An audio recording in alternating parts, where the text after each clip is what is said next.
First one is for a deed transfer for a property located at 1320 Cornwall Road. And it is a residential property that was purchased by the county. I'll probably underestimate it. Feels like 7 or 8 years ago, but it might be longer than that.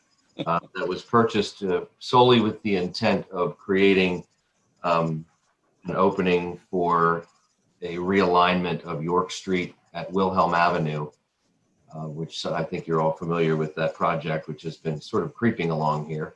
PennDOT is the lead on it, and they have suggested to us that in order to streamline the project and the steps that are being taken, that rather than the county retaining ownership of that parcel, that it be transferred to North Cornwall Township.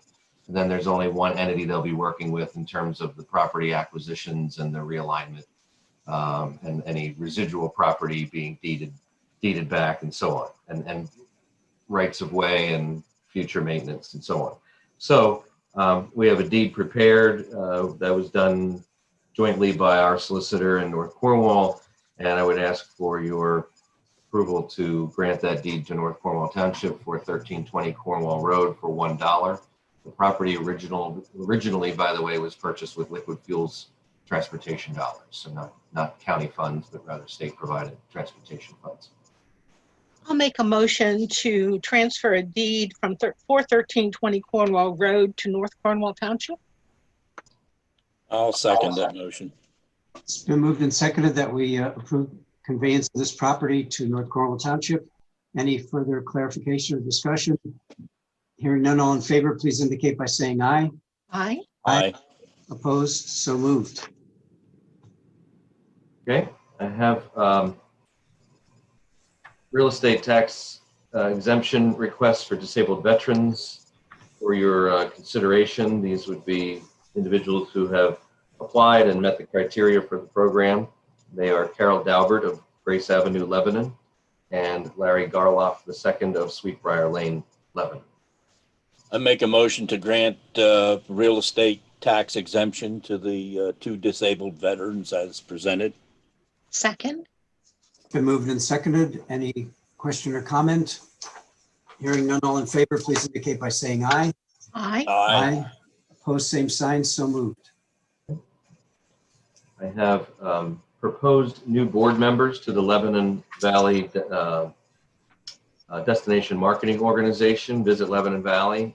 If you recall, a few weeks ago, we had some folks whose terms expired, and the board was going to meet and make a recommendation for appointment, and they've done that, and their recommendation is for Rick Stammel of the Ancestor Coffee House and Creperie, Northwest Drive, Lebanon, and Michael Osborne of Lebanon Valley Craft Brewing, West Main Street, Quentin, to serve on those boards. And let's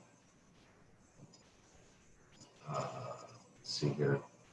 There's those are the approvals. There's an FYI included in that John Olivo, who is the treasurer, is going to take a temporary leave from board meetings.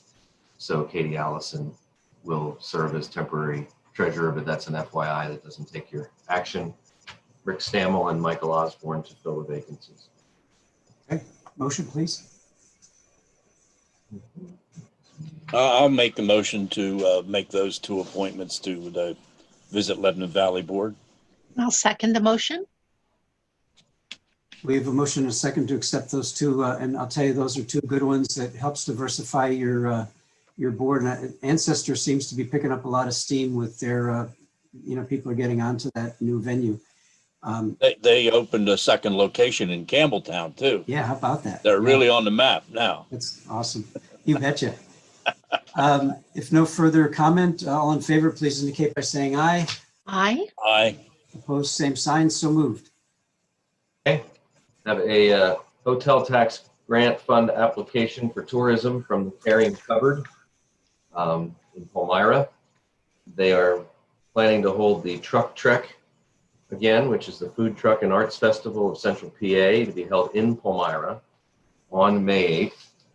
And the cost of the program, or the project cost of advertising and conducting the whole event, is about $20,000.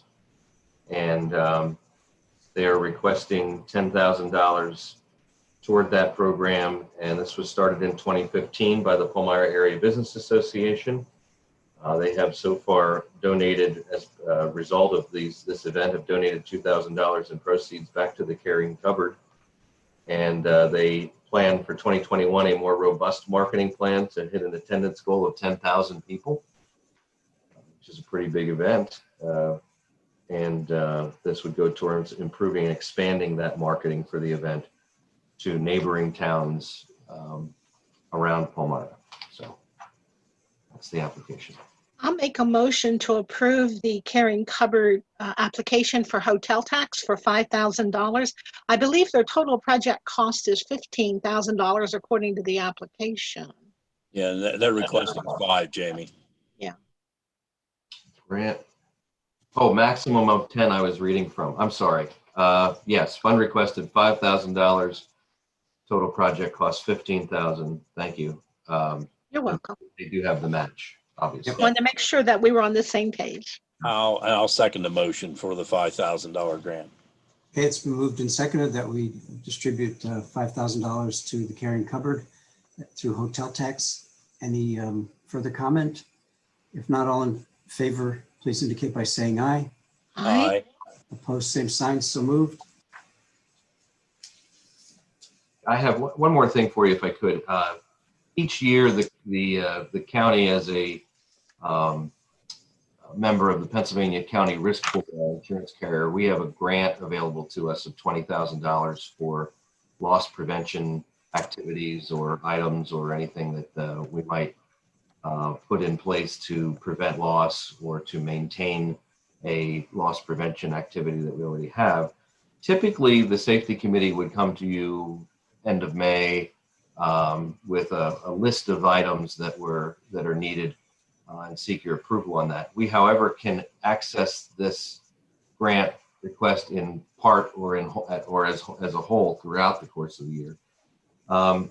At the last safety committee meeting, a request came up and the safety committee decided to forward that on, just a portion of that grant.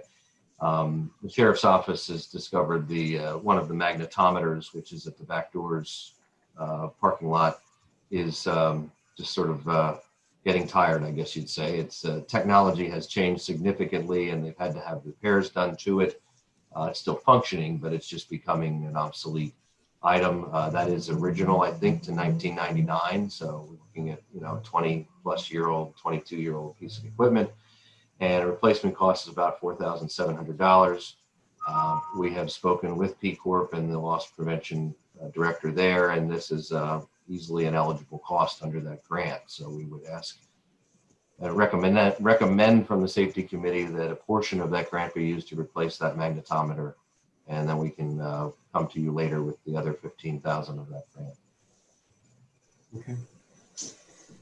Do you need I'm sorry, do you need a formal motion to do that or just FYI? No, it would need a motion to go ahead. Okay. I'll entertain. I'll make a motion that we use the PCORP grant to purchase a new magnetometer for the rear door of the courthouse. I'll second that motion. It's been moved and seconded that we expend those funds, or that we receive those funds to acquire that piece of apparatus. Any further comment? If not, all in favor, please indicate by saying aye. Aye. Opposed, same sign, so moved. Good. That's everything from me.